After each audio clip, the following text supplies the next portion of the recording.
Being perfect is not what leaders want. Find out why in today's show.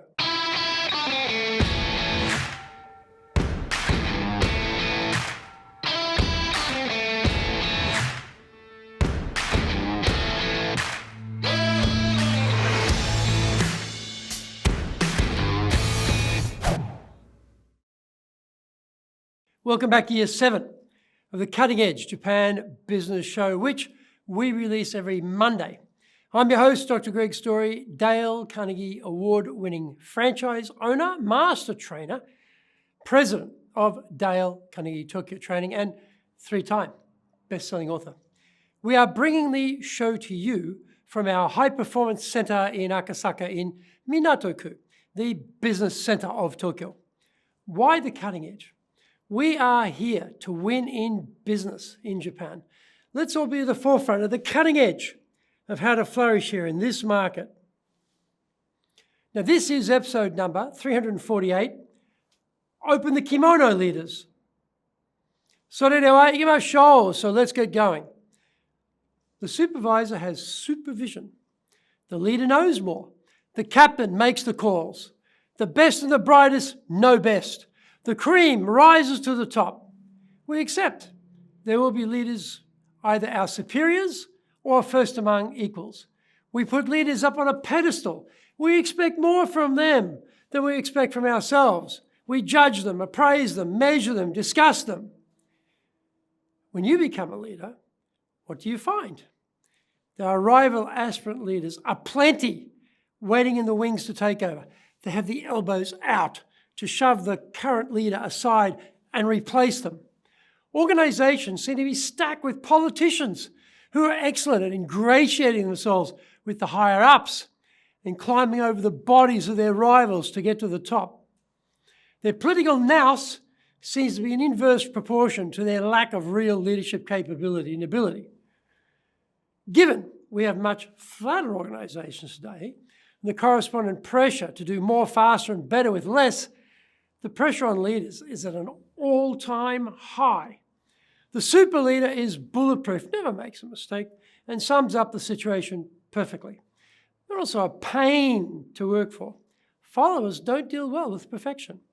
This is mainly because it is fake, because no one is perfect. It's a leader's charade, a marketing effort, a clever attempt to maintain their position power. We never feel close to people like that because there is no way in for us to be close to them. They're always separated from us by their self-important self-image.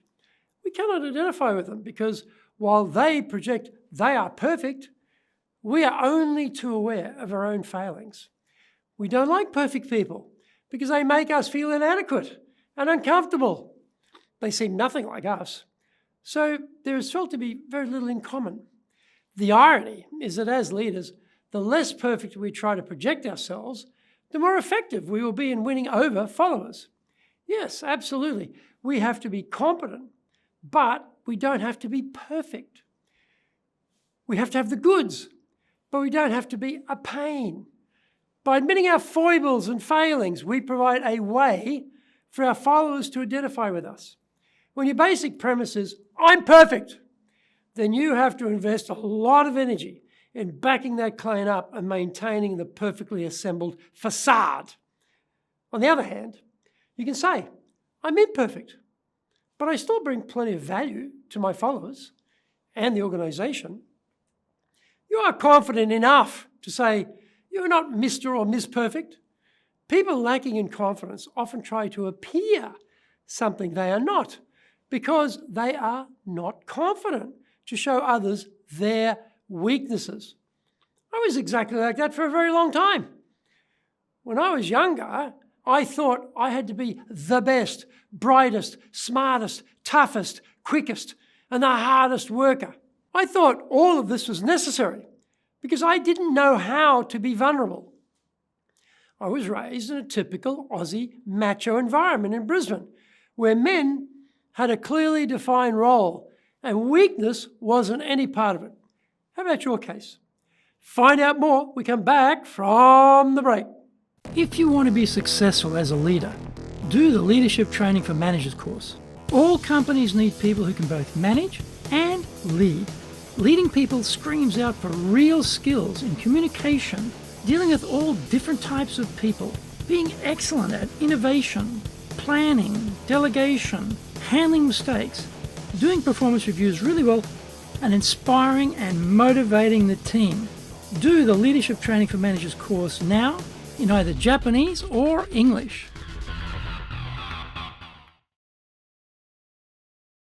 Are you doing business with Japan? Do you really know how things work? Japan Business Mastery provides the answers. Do you have the right networks and know how to create them? Do you know how to get on the same wavelength with Japanese buyers?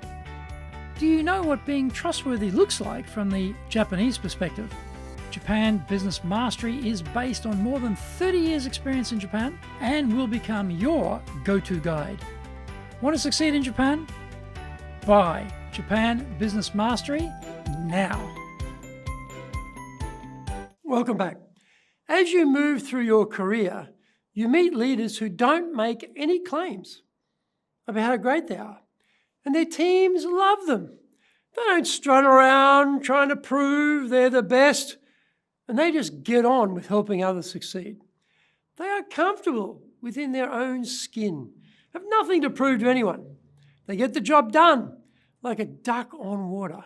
Above the surface, it looks like they're just gliding along without any effort being made while the legs are working away under the waterline. The previous mayor of Yokohama, Fumiko Hayashi, was relating a story about her time as a manager in BMW. She was unafraid to appear less than perfect, to encourage the men working for her to help her achieve the firm's goals. She later became president of BMW Tokyo, Nissan Auto Sales, and the Daier supermarket chain, all bastions of male management. She was able to project her vulnerability and yet succeed in a male-dominated business world. I don't think this had anything to do with the fact she was a woman. I can think of another example right now of another extremely successful Japanese woman who just projects ice in the veins, vicious, steely, killer toughness, the out-machoing the men in the room way to the top. This domination approach is one way of doing it, and I have worked for plenty of men like that. I never liked them, respected them, or was motivated by them. I thought they were jerks. Hayashi, however, was able to be vulnerable and get others to help her.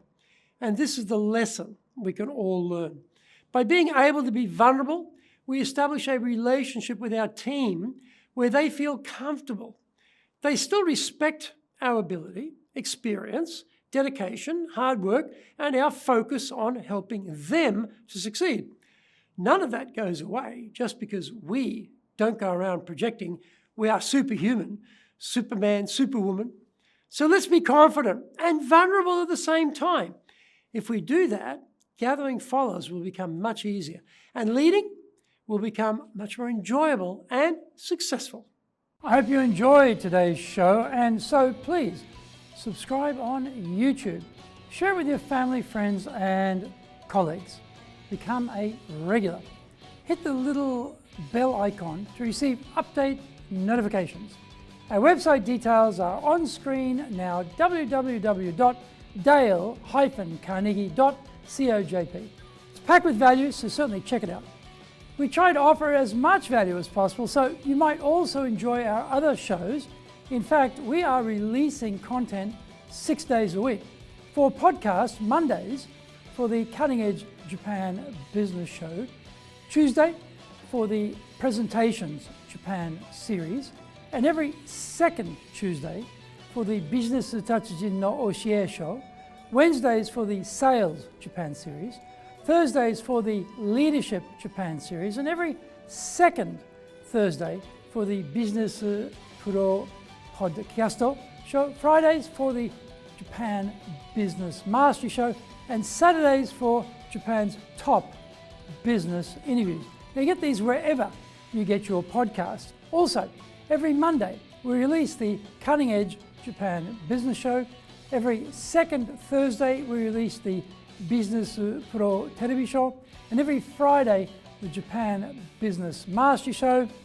Saturdays, every Saturday, we're releasing Japan's top business interviews. These are all on YouTube.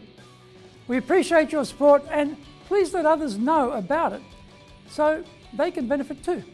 We want to make a contribution to helping people build their careers and businesses. And so please join with us in that endeavor. In episode number 349, we're talking about success speaking formulas. So, yoroshiku onegai itashimasu. Please join me for the next episode of the Cutting Edge Japan Business Show. We are here to help you. You've only got one direction in mind for you and your business, and that is up.